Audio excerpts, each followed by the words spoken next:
This protection of all citizens, Christians, Muslims, and those of other beliefs is non-negotiable. Violence framed along religious lines is treated as an attack on the Nigerian state itself.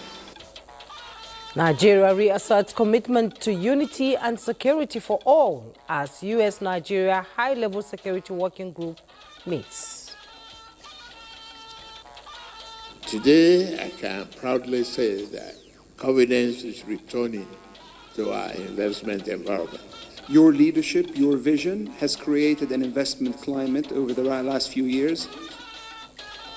Shell PLC wastes $20 billion investment in Nigeria, citing President Tinubu's reforms as catalyst.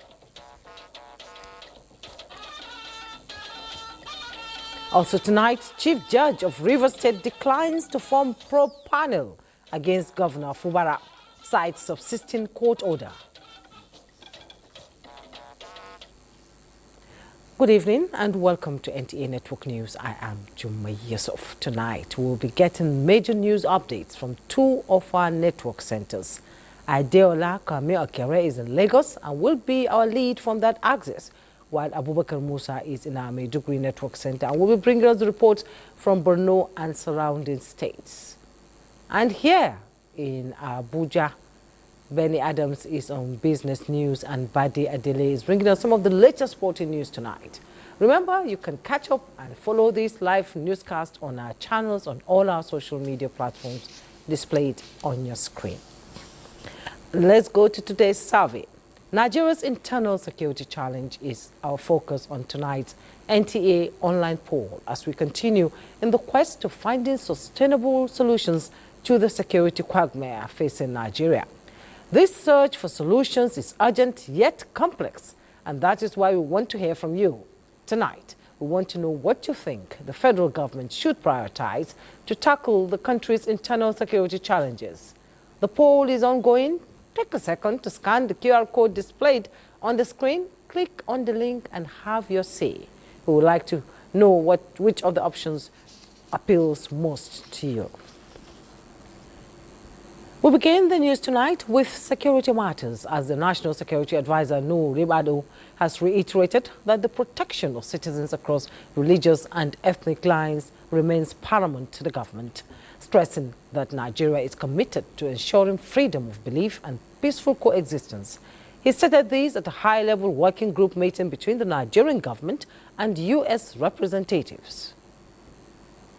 The President has formally declared national security emergencies. This is the third high-level engagement between Nigeria and U.S. government representatives since the Nigerian government's visit to the United States in November 2025. The talks underscore a shared commitment to tackling terrorism, insurgency, and other transnational security threats. The U.S. government is particularly concerned about the recent kidnapping of over 100 people in Kaduna State, calling for intensified efforts to end insurgency and violent crimes nationwide. We call for the government to work with local authorities to find and secure the release of the innocent victims, and to work with NGOs to meet the victims' families' needs in the meantime.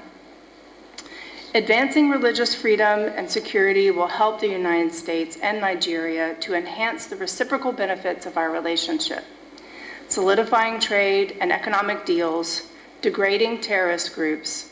National Security Advisor Nuhu Ribadu stressed that Nigeria is redoubling efforts to dismantle terrorist networks, logistics hubs, and support structures used by criminal and extremist elements. This protection of all citizens, Christians, Muslims, and those of other beliefs is non-negotiable. Violence framed along religious lines is treated as an attack on the Nigerian state itself. Our response, therefore, integrates security operations, rule of law, humanitarian safeguards, and strategic communication, ensuring that operational successes translate into public confidence. The National Security Advisor says the recent partnership with the United States government has resulted in closer intelligence sharing, sustained military engagements, and strengthened joint operational planning. In the meantime, the federal government has formally declared a national security emergency in vulnerable and high-risk areas, alongside authorized intensified joint operations and deployment of security forces to priority locations. Minister of Information and National Orientation Mohammed Idris stated these on the sidelines of the Nigerian security engagement held at the office of the National Security Advisor in Abuja. The minister says the recent bilateral engagement between the U.S. and Nigeria reflect not only Nigeria's shared commitment to religious freedom and civilian protection, but also a strategic relationship grounded in trust and shared responsibility. Indeed, this cooperation has translated into very tangible operational gains. It has enhanced our intelligence sharing. It has also brought about closer coordination between the United States of America, AFRICOM, and Nigeria's military. We recognize the fact that the United States are our friends, and we have been cooperating with them over the years. And the Nigerian government will continue to work with them and other international partners. The aim is to ultimately see that terrorism and violent extremism is defeated and taken out of our soil. We have the opportunity offered by the United States, our partner, to help us to deepen their partnership with us, to address these challenges and find a lasting solution to the problems and restore peace in the affected communities. And we are taking advantage of this offer to ensure that the vulnerable communities in Nigeria are well protected. He also added that Nigeria is working to strengthen early warning whilst developing a national database to provide a single authoritative source of accurate and verifiable figures on casualties arising from violence. He says this will help in strengthening evidence-based decision-making, accountability, and effective security responses across the country. Now let's bring you up to speed with other news. Encouraged by the better enabling environment created by Tinubu's administration's reforms, oil and gas giant Shell is considering an additional $20 billion investment in Nigeria. Chief Executive Officer of Shell PLC, Wael Sawan, who led the company's delegation on a visit to President Bola Tinubu, commended the leadership prowess of the Nigerian leader for creating incremental incentives for businesses to thrive in the country. State House correspondent Musbau Wahab reports. Shell maintains the historical record of discovering the first commercial oil field at Oloibiri, Nigeria in 1958, 2 years after securing its exploration license. Just last year, the company simplified its presence in Nigeria with divestments of one of its subsidiaries in Nigeria and focusing more on deep water and integrated gas subsectors. As acknowledged by several conglomerates, Shell's Chief Executive Officer leads his team here to commend Tinubu's administration for re-engineering the country's economy and particularly the oil and gas sector now in a better stead for investment. Your leadership, your vision has created an investment climate over the last few years that, I will be very honest with you, has propelled us to invest, in particular also as we compare to other investments around the world. And therefore, as we look today at opportunities to be able to allocate our capital to multiple different countries, I can tell you, and I'm proud to say, Nigeria stands as one of the ones that is attracting more capital than most. Now with a much more expanded opportunities, the company says it is ready to leverage the enabling environment for expansion of its investments in Nigeria. We think there is more to invest here, and we understand the vision that you have for the country. And so we are indeed working on a project, Bonga Southwest, that could potentially, if we get to an FID stage, see us with the partners invest around $20 billion. They have since then met and committed to over $7 billion with their partners over the last 13 months, starting with Bonga North, which was a deep water offshore project, as well as HI gas development, a project that was nicknamed Ugly Duckling, but is now a bride under your administration. Today, I can proudly say that confidence is returning to our investment environment. President Tinubu says his administration is committed to supporting legitimate businesses, such as investment-linked incentives to support the proposed Bonga Southwest Deep Offshore Oil Project by Shell and its partners. He promises consistency in policies application. Must encourage, invest, and incentivize the opportunities. And that's what I'm doing. What we promise is what we will deliver.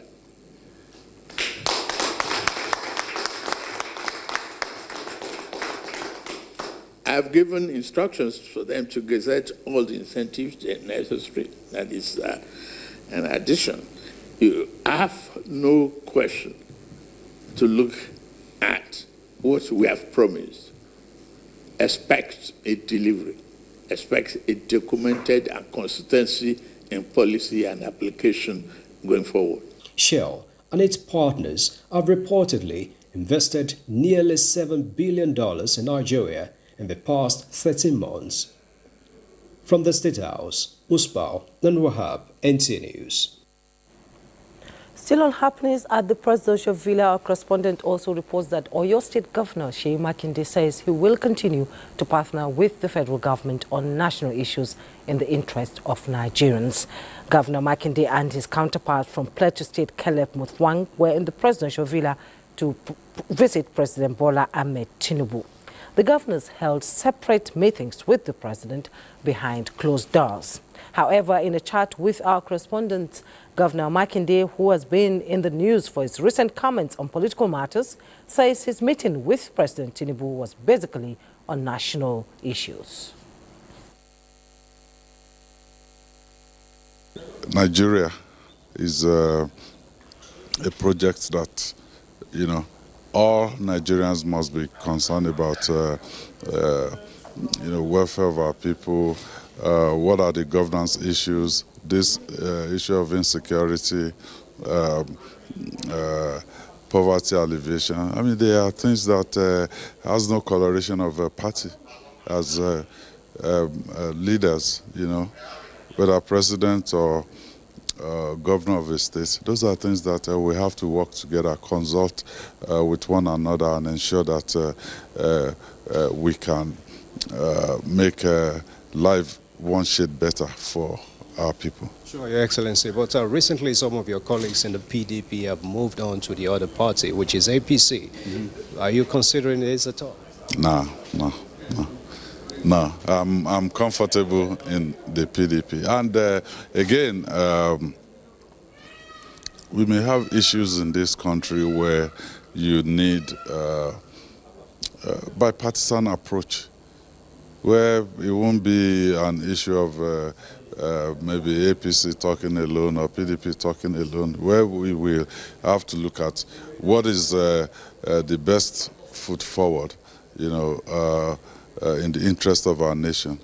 So when you get to that junction, you need everybody on board. In the meantime, President Bola Tinubu has charged the newly inaugurated management of the Federal Character Commission, FCC, to be fair, diligent and committed and patriotic in the discharge of their duties. The president gave the charge at the swearing-in ceremony of the new chairman and 37 commissioners of FCC representing the 36 states and the Federal Capital Territory. President Tinubu described the commission as representing the conscience of our nation, noting that its assignment is to promote and stabilize the conscience of the country.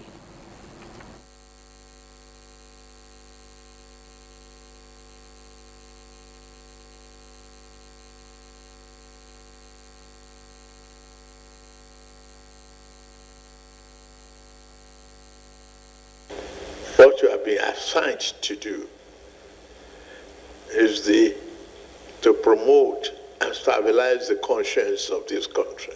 If I can borrow from John F. Kennedy, to ask yourself, not all the time, what can this country do for you? but what you can do for the country to make it greater. Now that you have been inaugurated, to reflect the federal character, the complexity, the diversity of this country. It's all in your hand. The new chairman of the commission, Hulayat Omidiran, was a two-time member of the House of Representatives from Osun State from 2011 to 2019. She assured that the commission would discharge its constitutional responsibility diligently by ensuring equitable distribution of resources to every part of the country for inclusivity.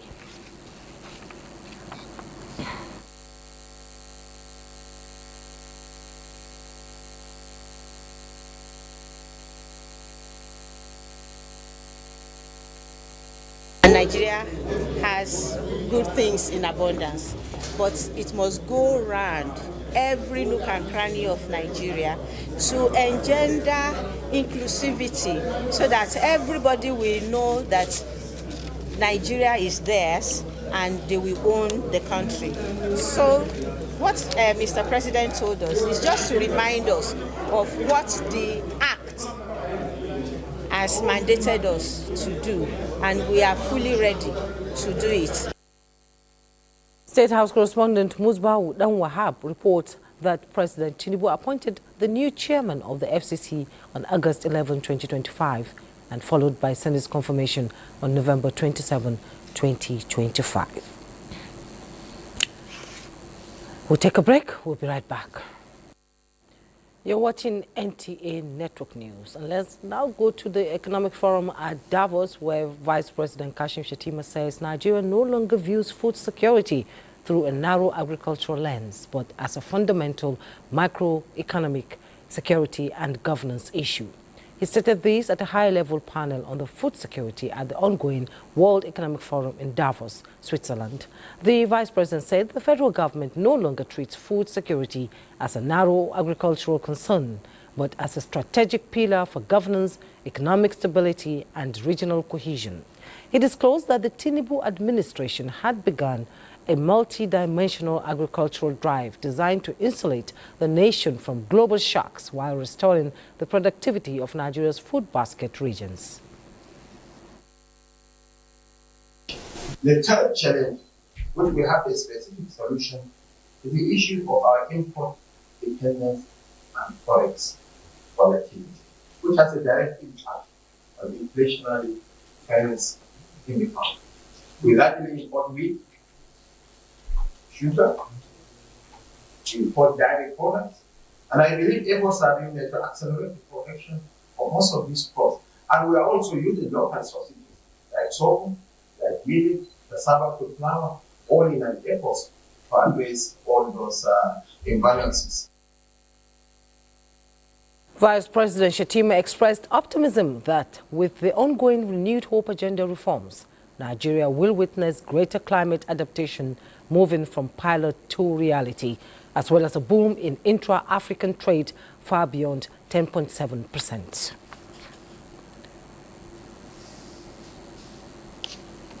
Back home, the federal government is set to train 4,000 meter installers to accelerate installation across Nigeria, arising from the target to roll out additional electricity meters nationwide this year. Joshua Ojito reports. More rollout of meters for electricity customers this year, but there is inadequate manpower for installation. And that is what the National Power Training Institute of Nigeria, NAPTIN, seeks to address. 4,000 meter installers are to be trained in the first quarter of 2026 for mass installation. In skills area, renewable energy, that solar PV installation, we need to do more. There is a big opportunity for young Nigerians. Then in the area of metering, we know we have gap in metering. We're working with the President Metering Initiative to train young Nigerians. We're doing about 4,000. This stakeholders' engagement with industry players is to upscale training of a skilled workforce to meet the growing demand of qualified manpower in the electricity sector. This is the area that the nation needs. And if you look at the focus of the nation, is now everything is shifting towards vocational education and training. For the first time, we are having the master craftsmen being paid directly from the government. During the engagement, for them to be able to key in, in the area of skill development for sustainability in the power sector. The target is to close the skill gap, which is a challenge in the power sector. Joshua Ojito, NTA News. And to judiciary matters now, the Supreme Court has dismissed the trial of Hamza al-Mustafa, the former chief security officer to the late military head of state, General Sani Abacha, and the mother of late Kudrat Abiola, wife of the late politician MKO Abiola. Kudrat Abiola was murdered in Lagos in the aftermath of the nationwide crisis that trailed the annulment of the June 12, 1993 presidential election.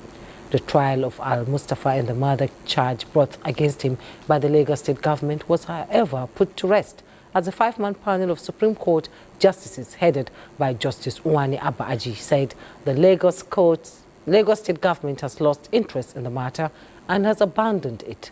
The Apex Court therefore dismissed the case. And in Rivers State, the Rivers Chief Judge, Justice Simeon Amadi, has declined the request by the State House of Assembly to probe Governor Siminalayi Fubara and his deputy, Professor Ngozi Odu.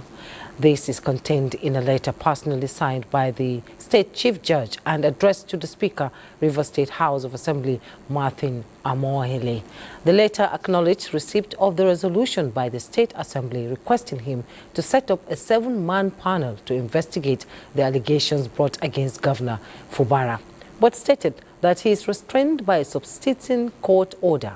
He also cited an appeal by Speaker Martin Amohele, which has been lodged against the said interim order at the Court of Appeal Port Harcourt Division, noting that he has been served with the notices. The Rivers State Chief Judge in the letter stated that his hand is fettered as there are subsisting interim orders of injunction and appeal against the said order. Now, the Economic and Financial Crimes Commission, EFCC, says it has uncovered 2 emerging financial crimes masterminded by foreign nationals, where more than 900,000 Nigerians have lost more than 18 billion naira. The Commission urges citizens to be careful with their personal identities in order to avoid being scammed by these Ponzi schemes. We'll now bring you the report. Ponzi schemes are not new to Nigerians, especially its havocs in the previous years.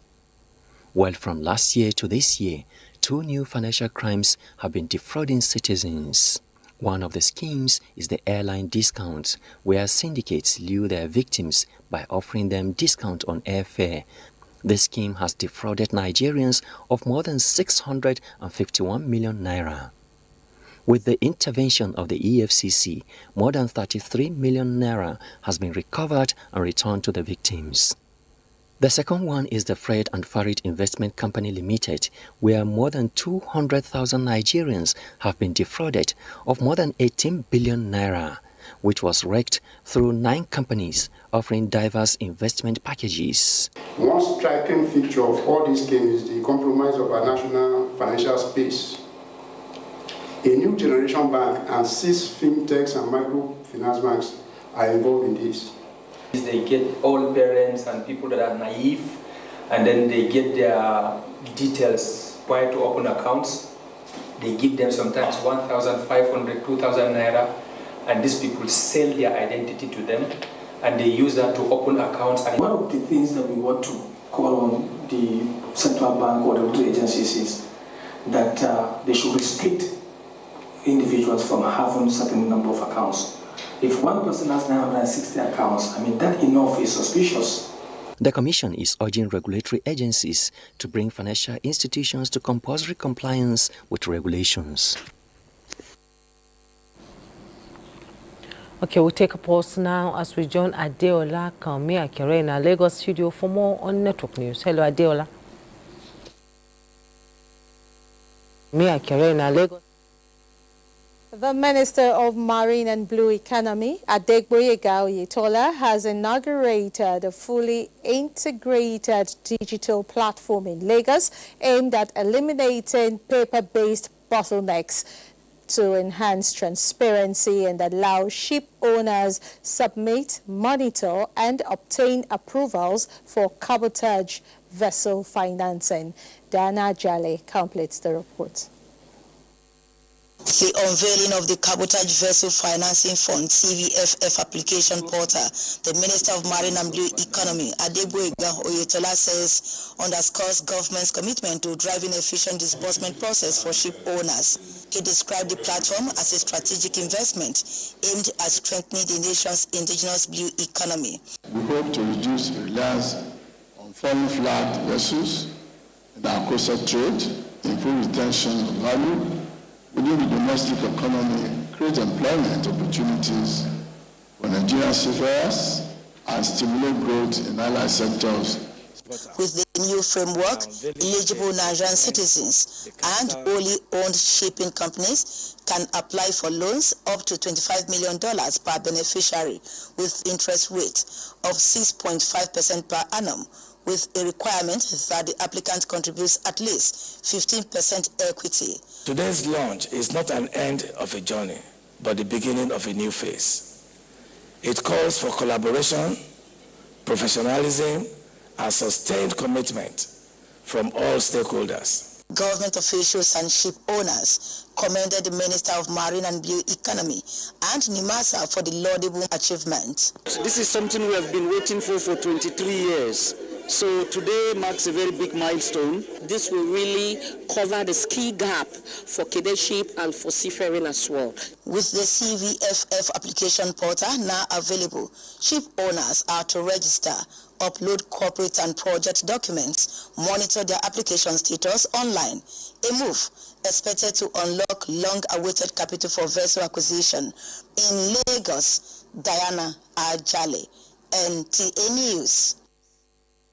There are concerns that Nigeria has the largest open pharmaceutical drug market in Africa, which makes the sales and distribution of counterfeit pharmaceutical products easily accessible for unsuspecting citizens. Balaji Akin takes a look at what the federal government is doing to address the challenges of substandard drugs in the country. With a population of over 240 million, Nigeria is considered a fertile ground for business growth and development. Its population and availability of open markets in states like Lagos and Anambra make the distribution and circulation of counterfeits and fake drugs profitable. Realizing the danger in this and its implications on the general well-being of the citizens, the National Agency for Food and Drug Administration and Control, NAFDAC, in 2025, as part of its efforts, raided the open drug markets in Lagos and Onitsha, where fake and counterfeit drugs worth over 1 trillion naira were seized and destroyed. This, according to NAFDAC, has brought about a significant reduction in fatality recorded as a result of fake drugs. Digital registration systems improve product traceability, electronic documentation, and data-supported inspections have enhanced transparency. The World Health Organization, WHO, is keeping tabs on the country's success as it recently rated NAFDAC on maturity level 3, the first in Africa to achieve this milestone. Any agency in the world can drop the ball here or drop the ball there, but this continuous auditing helped us. And they said, oh, you have to do this, do that within 6 months. And we did it. With the ongoing war against counterfeit drugs and unwholesome food items, deployment of effective regulatory tools and technology to keep pace with increasing sophisticated criminal network cannot be overemphasized. In Lagos, Bolaji Akim, NTA News. And that's it from Lagos. The network news will continue with Abubakar Musa, who has the next set of reports in Maiduguri. That will be after the break. You are still onto the news on the Nigerian Television Authority. The news belt now continues in Maiduguri. Yobe State government's drive for a sound economy in the post-insurgency era triggered the construction of 9 modern markets to boost growth, create jobs, and increase revenue. 3 out of these markets are already optional, while the others are underway. Here is Yunusa Suleiman with the rest of the story. After 34 years since the creation of Yobe State, the economy had not grown much due to the poor, unfriendly, and unattractive business environment. The markets were still operating in makeshift structures prone to fire disasters, which previously hindered trade and economic progress. Therefore, the need to create a conducive environment for viable commerce and trade to stimulate economic growth cannot be overemphasized. This explains the bold step taken by the Buni administration to construct 9 multi-billion naira modern markets across the state. This is a practical example of the ultra-modern markets, and we have 412 shops. We have 192 stalls and 12 warehouses, large enough to accommodate about 12 trucks. So these are the markets that His Excellency has built to expand economic activities across Yobe. But it's a very huge market with a lot of shops and so on. Similarly, the construction of a 500-capacity mega truck transit park in Potoskum is another notable project, expected to provide 5,000 direct jobs to citizens of the state. Here, Potoskum, we have potentials in business, so we are going to explore them, inshallah. According to state officials, the projects will translate to increased revenue and personal income for locals, thereby driving economic growth in the state. In the Matru, Yunusa Suleiman, NTA News. Talking security now, police officers in Borno State have been urged to uphold the highest standards of ethics, professionalism, and accountability in the discharge of their duties, particularly in the protection of citizens' fundamental rights. The call was made during a 2-day capacity building training for officers and men of the Borno State Police Command, aimed at strengthening security, governance, and improving public trust in law enforcement. Murjana Hassan completes the report. Improving policing in Nigeria is critical to strengthening national security, rebuilding public trust, and promoting social stability. This reflects the importance of the training, which is designed to enhance professionalism, accountability, and community-oriented policing, key elements that improve crime prevention, protect human rights, and strengthen cooperation between citizens and law enforcement agencies. Speaking on the theme, balancing rights and responsibilities, resource person Patila Murde stressed the importance of strict compliance with the provisions of the Police Act 2020, describing it as a framework for modern people-centered policing. This engagement is targeted at both senior and junior police officers to deepen understanding of the Police Act, strengthen leadership and supervisory responsibility. Similarly, Dr. Kelechi Akubize, in a paper titled Policing with Integrity, noted that the Nigerian police force plays a central role in national security, emphasizing the need for strong leadership, strategic coordination, sector governance, and sustained reforms to ensure efficient and responsive service delivery. This is an opportunity to deepen the knowledge of the police themselves in the act that is supposed to be theirs, and in the law that regulates their operation. Participants at the training commended the organizers for the initiative, describing it as timely and impactful, and pledged to apply the knowledge gained in strengthening community relations and improving operational conduct. The training program is part of broader efforts to promote integrity, trust, and inclusiveness in policing, with the ultimate goal of improving security governance and public confidence across the country. In Maiduguri, Murjana Hassan, NTA News. Benny in Abuja, it's now ready to take over for business news. It's over to you now. Thank you, Musa Abubakar. Now, following the recent memorandum of understanding signed between the Federal Ministry of Finance Incorporated, that is MOFI, and the Niger State Government for the Sustainable Integrated Productive Communities Program, SIPC, the Governor of Niger State, Mohamed Umaru Bago, has presented the Certificate of Occupancy to the Federal Government for quick takeoff of the program. The certificate of occupancy covers 100,000 hectares of land, will support the pilot phase of building planned communities that mix farming, housing, and other economic activities.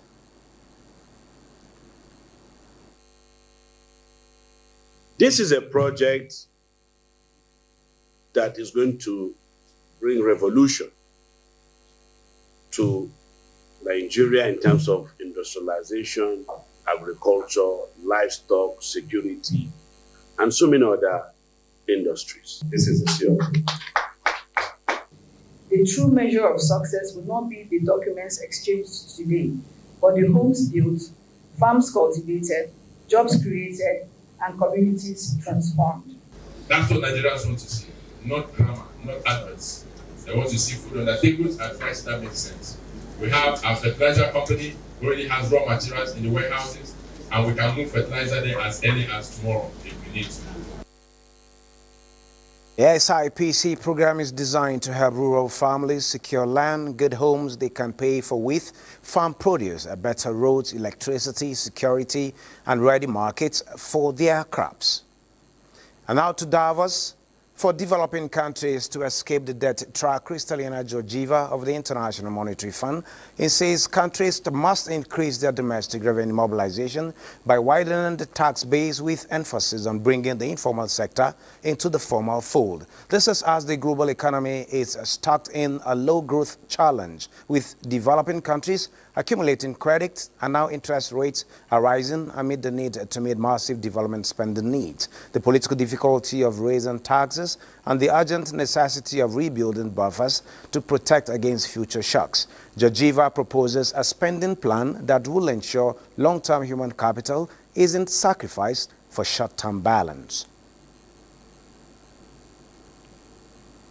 Gradual fiscal consolidation, but you have to have a plan. You have to say, over this period of time, is it 2 years, is it 3 years, we are going to go down in our budget deficit, we would reduce our debt, we would bring our public finances in good place. Now the markets across the three major African hubs of Nigeria, South Africa, and Namibia show a mix of red day blues in the west, as well as record high celebrations in the south. This is as it was a rough day on the floor of the Nigerian exchange as the bears chased away the early week gains, with profit takers taking over and investors losing about 557 billion naira from their portfolios, even though more people were trading as the volume was up 3.4%. They were mostly selling to lock in cash. Big names like NEM, WAPCO, and NASCON led the retreat, while banking giants like Zenith Bank and Access Co also felt the heat. While Nigeria was cooling off, the Johannesburg Stock Exchange was in celebration mood as the market hit an all-time high of 121,705 today, with Sasol as the star of the show, jumping nearly 8%. After a stellar operation report, the Namibian stock market wasn't as volatile as Nigeria, but it shared some of the South Africa's optimism, with the market currently hovering around its 12-month high as the NSG overall index edged up 0.65% to settle at 2,231.71 basis points. That leaves investors feeling bullish about the long-term growth. That is it on Business Tonight. Thank you, Benny. I hope the markets will improve over the few days before we get to February. Thank you so much. We'll take a break. We'll be right back. You're watching NTA Network News. Now, President Bola Ahmed Tinubu has approved the posting of 4 ambassadors designates out of the 68 confirmed by the Senate last December. A statement by the Special Advisor to the President on Information Strategy, Bayo Onanuga. President Tinubu confirms the posting of Ambassador Ayodele Oke as the ambassador designate to France and Colonel Latif Are as the ambassador designate to the United States of America. Also confirmed is the posting of Ambassador Amin Al-Hatu, former ambassador to South Korea, as the High Commissioner designate to the United Kingdom. Osman Isa Daikingari Suleiman is the ambassador designate to Korea, where the president is scheduled to begin a state visit next week. Now let's join Bade Adele for sports update. Bade, you just appeared. I thought it was Francisca this evening. It's good to see you. Welcome back. Thank you. Nice to be back. All right, let's begin with football as Super Eagles striker Akua Adams has gained continental acclaim on his goal against Algeria in the 2025 Africa Cup of Nations was on Thursday named one of CAF's top 5 goals of the tournament. Adams' impressive goal occurred during the quarterfinal against Algeria, where his accuracy, composure and skill contributed significantly to Nigeria's 2-0 win. The goal was pivotal in helping the Super Eagles secure a third-place finish in the tournament. Now, in tonight's UEFA Europa League action, Scottish giants Celtic suffered a setback after they were reduced to 10 men and could not maintain their 2-goal advantage, ending up drawing 2-2 with Bologna. Aston Villa secured a top 8 finish in the competition after Jadon Sancho's first-half header led to a 1-0 win over Fenerbahce in Turkey. Elsewhere, Igor Matanovic's header in the 82nd minute resulted in Maccabi's 6th loss in the Europa League as they fell 1-0 to Freiburg, while Red Star Belgrade triumphed over Malmo with a 1-0 win. Pleasant drew 1-0 with Porto, and Lyon secured a 1-0 victory against Young Boys. To a bit of handball now. Nigeria's national men's handball team, known as the Golden Arrows, delivered a commanding performance to defeat Zambia 36-18 in their second Group A match at the 25th African Men's Handball Nations Cup in Kigali, Rwanda, securing their spot in the quarterfinals of the tournament. With 2 victories from their 2 matches, Nigeria currently leads Group A, which also includes the host nation, Rwanda. The Golden Arrows will wrap up their Group A matches against Rwanda on Saturday, aiming to keep their winning streak alive and build momentum as they head into the knockout stages with aspirations of qualifying for the 2027 World Championship in Germany. To tennis now, Star Wawrinka kept his final campaign alive with a hard-fought 4-6, 6-3, 3-6, 7-5, 7-6 victory over Francis Athogia. The 3-time Grand Slam champion, who previously announced he will retire after the 2026 season, won his first major title in Melbourne in 2014. And finally, still on tennis, Naomi Osaka has expressed regret after a tense post-match interaction with Sorona Cestia following their second-round match at the Australian Open, acknowledging that her initial comments on the court were disrespectful. Osaka, a 2-time Australian Open champion, won the match 6-3, 4-6, 6-2, but was surprised by the cold handshake from the Romanian at the net. Sastia, who intends to retire at the end of the season, later expressed her annoyance at Osaka's habit of shouting, "Come on," between points for self-motivation. Nevertheless, the number 16 seed in Melbourne has since retracted her critical comments and conveyed her apologies for how the situation unfolded. And with that, we're done on our Sports Beat tonight. Let's return to Jemai. Okay, thank you so much, Buddy. Now let's quickly go to our survey result. The results of our survey is in. We asked you what the federal government should prioritize to tackle the country's internal security challenges. 33.7% of our respondents ticked addressing the root causes of insecurity in Nigeria, while 30.5% chose massive military deployment and technology to crisis areas. Another 20% of tonight's respondents chose legitimizing state police, and lastly, 15.8% went with enhanced border security and international cooperation.